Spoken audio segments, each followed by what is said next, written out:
You're 20 and you found the love of your life and they're like, oh, she got married? Like, there is just no right way of doing it.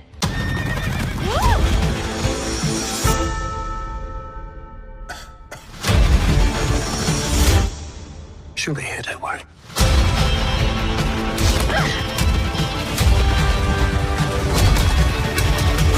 I understand you may need some explanation as to how this all began.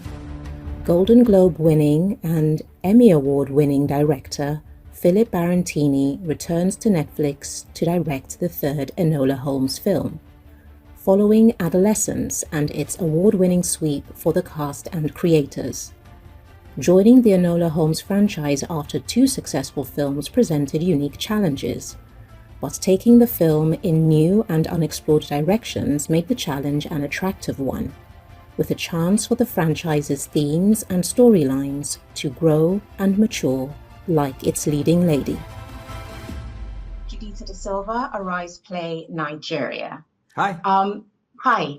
Now, when stepping into an established franchise, even though you have your own unique artistic signature as a director, there is a need to conform to the established style of that franchise. So how much would you say that, because when brand consistency comes from stylistic conformity, how much of that conformity requires creative compromise? Well, very good question. When I was offered this movie, I'd seen the first 2 movies. I watched them with my daughter, loved them. But when I sort of read this script, when I was offered a meeting to talk about something, I didn't know what it was, with Legendary Entertainment, when they said Enola Holmes 3, I was like, okay, interesting. I wasn't expecting that because of my track record.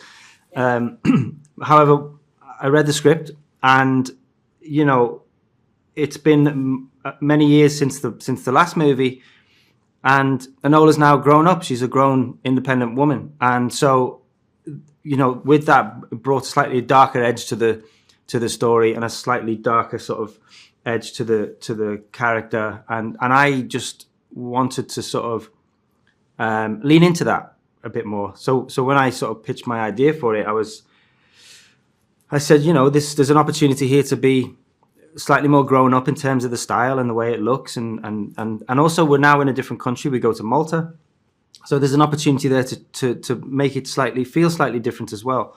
And they really sort of embraced that as well. They really were on board with it, including Millie herself. She actually, that's what she wanted for the next movie. She wanted it to be just a slight change in tone, and so I really, you know, I lent into that. However, I don't ever want to come in and say, this is my stamp, this is what I'm going to do, I'm going to change everything.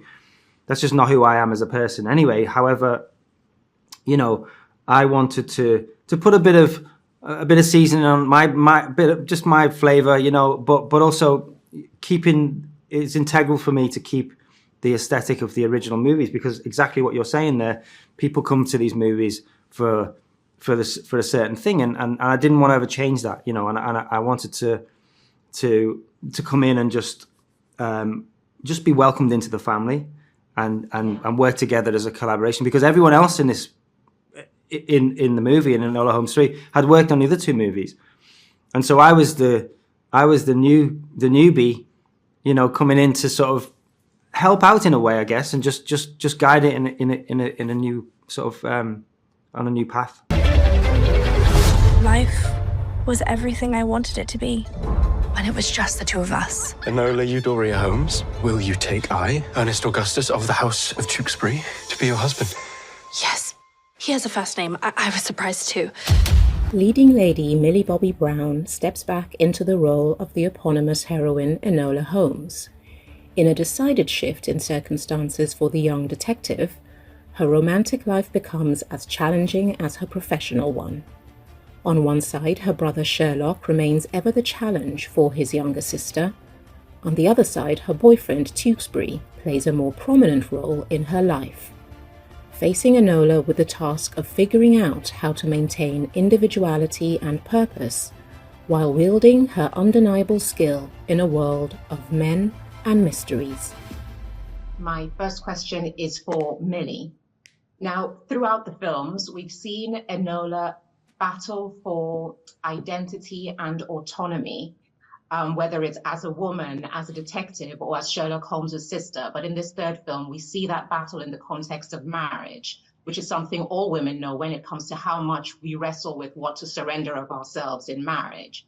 So when you're dealing with something that is universally understood as this existential crisis for all women, but it's distilled to this singular, larger-than-life female character, did that have a more grounding effect on your approach to her journey for the third film? My goodness, what a good question to start with. You know, it's interesting because I'm a young person and I'm married, and there was a lot of talk about that.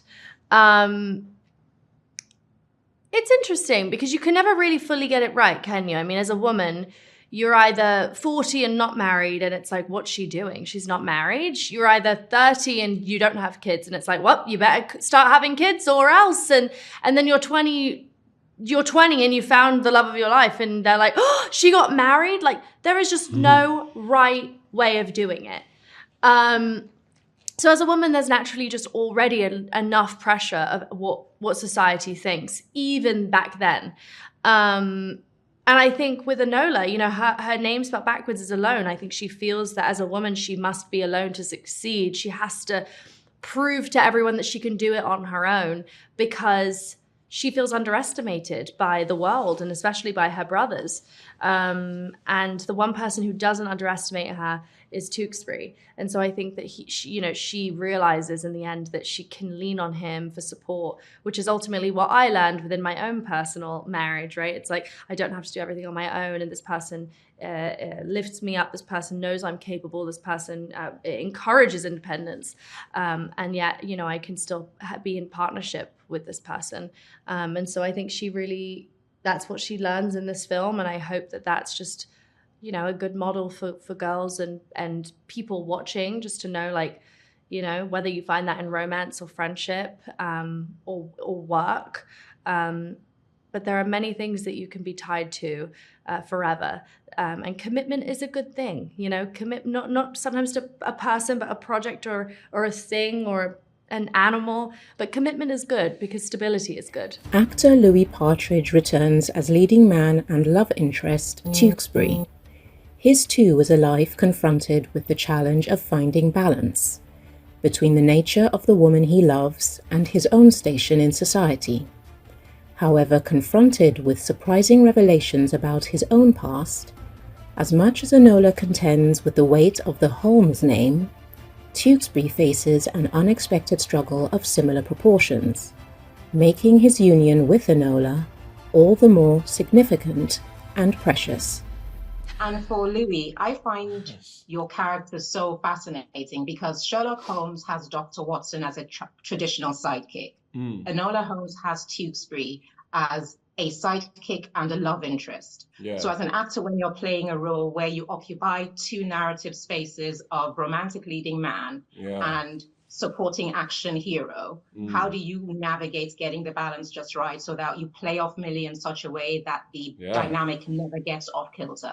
Yeah, no, I love it. I'm going to say I've never seen Dr. Watson and Sherlock slow dancing in a ballroom.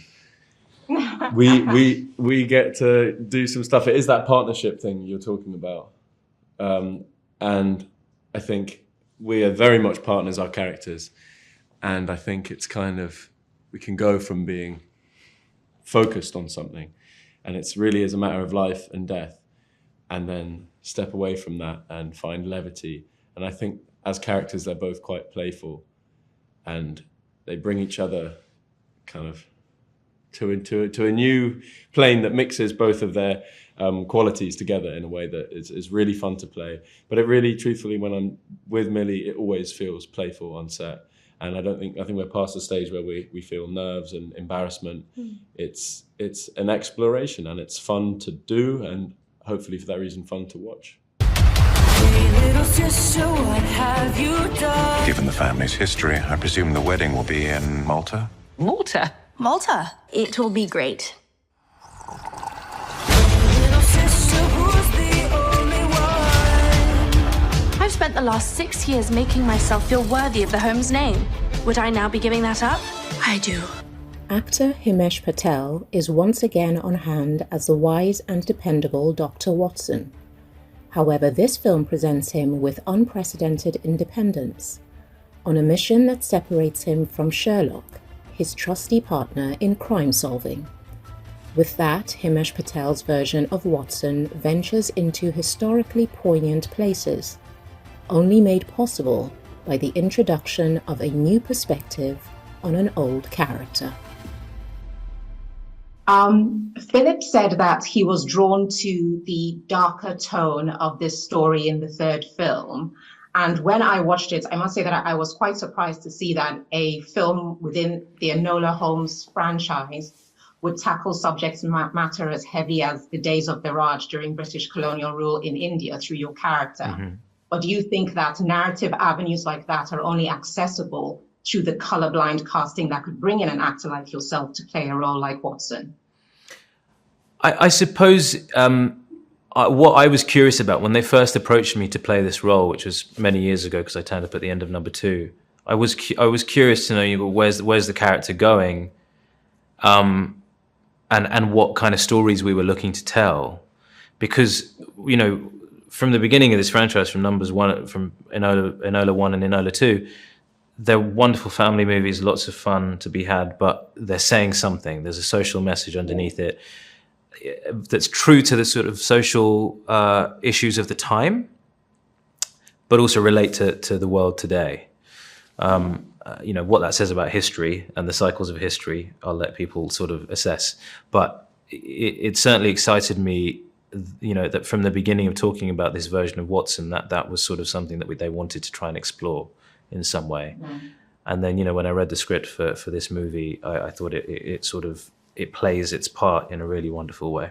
And Dr. Watson as a character has always been ingested and imbibed and enjoyed as a character that functions in association to Sherlock Holmes, as an extension of Sherlock Holmes. But this film presents a portrait of Watson that's independent of Sherlock Holmes.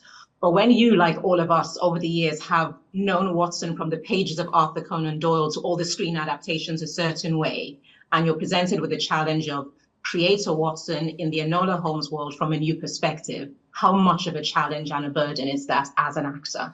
I would say a challenge in a good way, never a burden. It's a privilege to even be asked to play a role this iconic.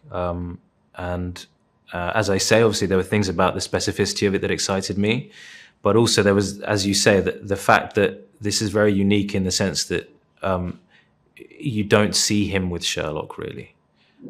You see him with Enola. You see how he relates to Enola, to Tewkesbury.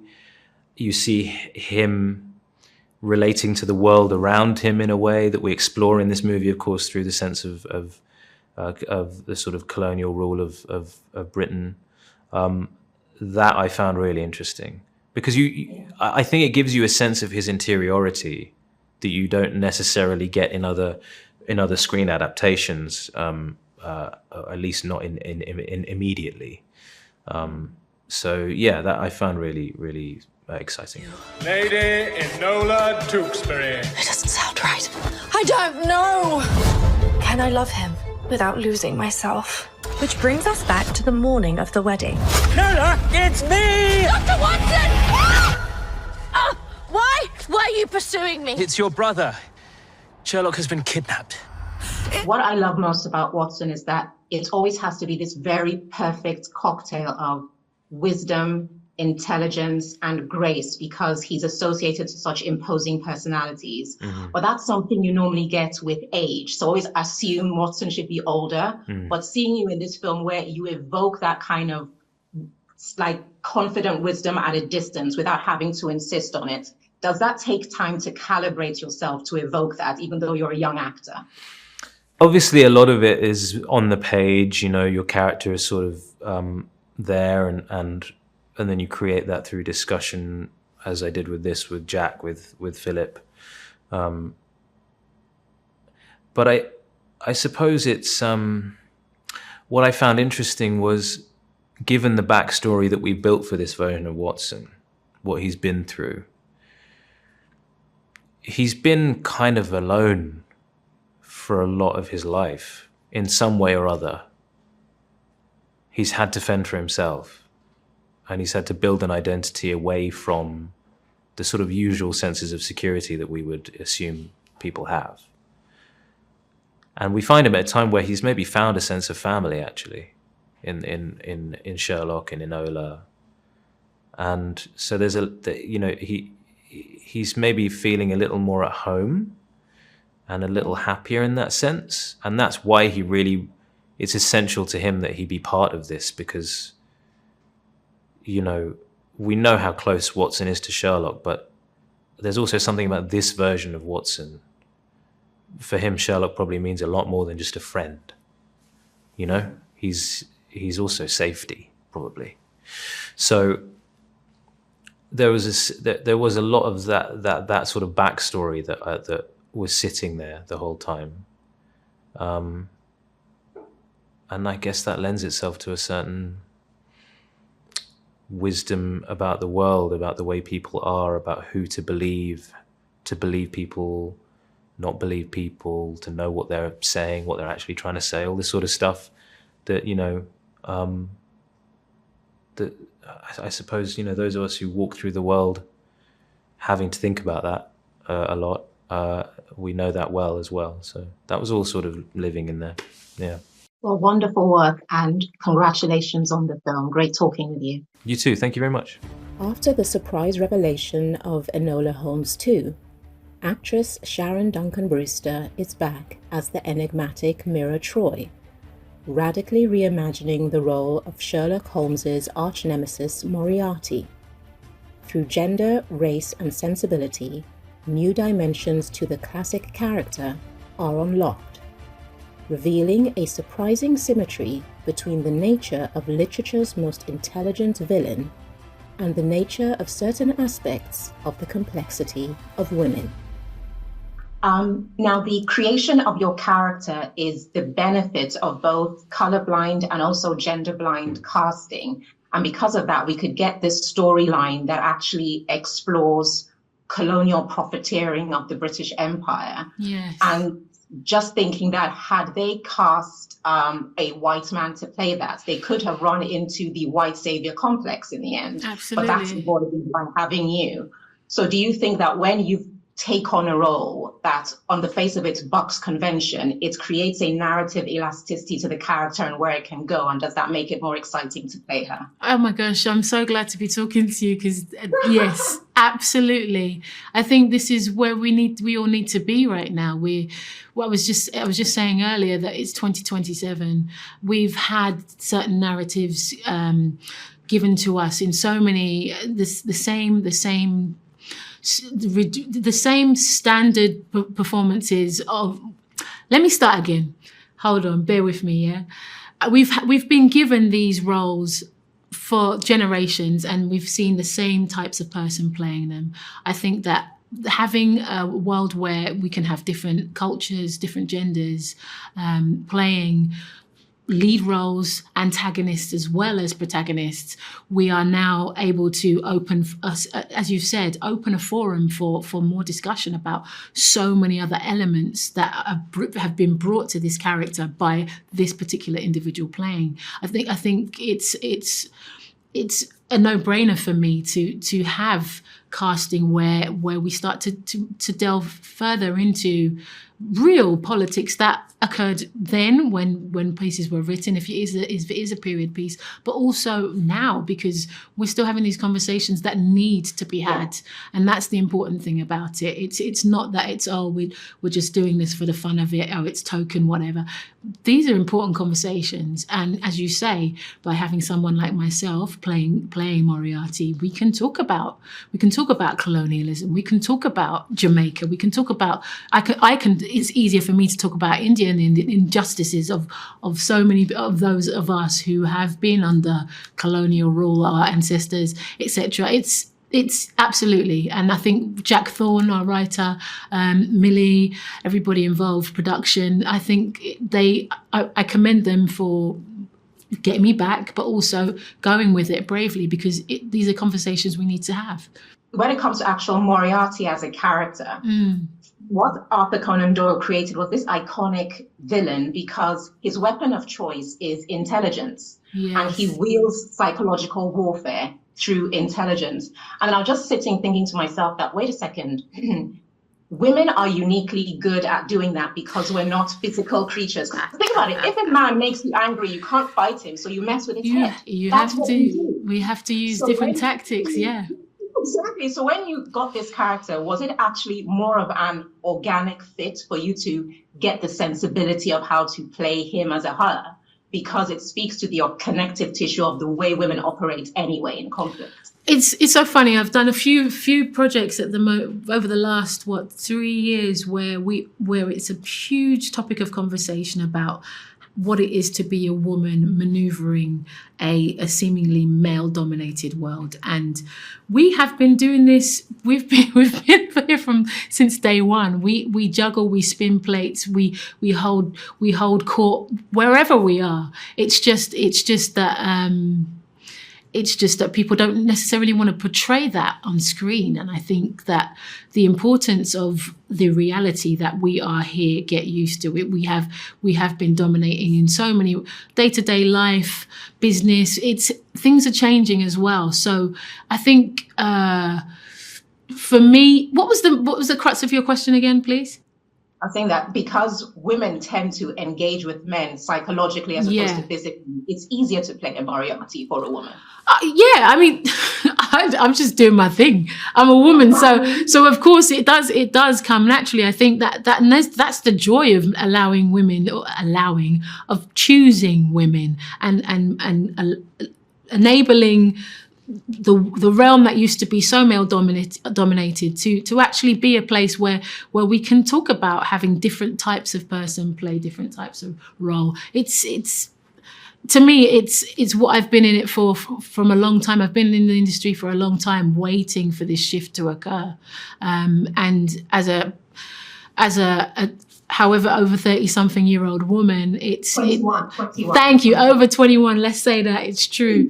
It's a great joy to be in a position where I'll play an age-old well-known character, but moving forward we need this as well. It's not just about it's the black woman as a lead in a black female-led film. We should be doing so much more. It's the beginning of it. And we've still got a long way to go. I think it's important that I know things are definitely happening in Nigeria. I know things are happening in the UK, America, but I still feel that the rest of the world needs to open their eyes to what it is to be a woman in a lead role, but also to be a black woman or a woman who is the global majority. While Millie Bobby Brown's duties in front of the camera continue, so too do her duties behind the camera as a producer of the franchise. And with welcoming a new director in PHILIP BRANTINI into the fold, Millie capitalized on the opportunity to grow and expand Enola Holmes, and continue to take the character in exciting new directions, while protecting the elements of the franchise that the fans love most. But just from that point you actually made, I wanted to ask that when you have female-led action films, often you will get sequences that are physically just not credible for a woman. But even though Millie's character, she's strong, she's active, she's physical, she always looks and feels like a girl.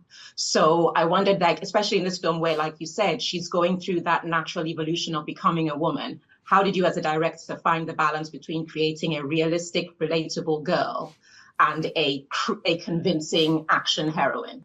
Well, it all starts with Millie. Like, she is so open to being, to doing all the stunts and being, this action star. But she, like I said, I can't. She is Enola Holmes. She's been Enola Holmes for most of her young life, and so I never wanted to come in and say this is who I think she is, because that would be wrong of me. And so coming in and just collaborating with her and saying like, and her saying to me like, Enola wouldn't do that, or Enola would do this, or, let's try this. And I'd be like, let's try that. And if it felt, if it didn't feel natural or real, then we'd discuss it and we talk it through. But ultimately, I'm there to sort of help, just guide, essentially. She is Enola Holmes, and Millie herself is such an amazing, she's an amazing collaborator. She's an amazing actress, but she's also an amazing producer. She knows these movies, and she was very hands-on as a producer. And it was really helpful for me. This is my first movie of this caliber in terms of the size of it and the budget, whatever you want to call it. But, and so, being so welcomed into the family and being able to play, essentially, was really, really great, Congratulations. I've watched all your other films, so I know it was a big shift, but you did it well and fit it in very beautifully. Congratulations. Oh, thank you. That means a lot. Thank you. A Holmes does not disappear without leaving clues for a Holmes. It's a nice day for a white wedding. This isn't how I imagined this moment. Millie, as a producer, do you feel like it's difficult to juggle maintaining the consistency of what makes a franchise successful, or fulfilling your artistic desire to progress and evolve within the character? That's a really great question. Yeah, that's probably the biggest conflict I have. Is like, what's going to work for the film and what do I really want for the character? I think it's give and take. I think there are things that you die on the hill for, and there are things that you just let go, Some things that people won't even notice, that it's just a me thing that I'll notice. And I'm like, no, I want that for her. But yeah, there are some things I definitely stand firm in. But yeah, it's just finding balance, and sometimes not winning every battle is okay.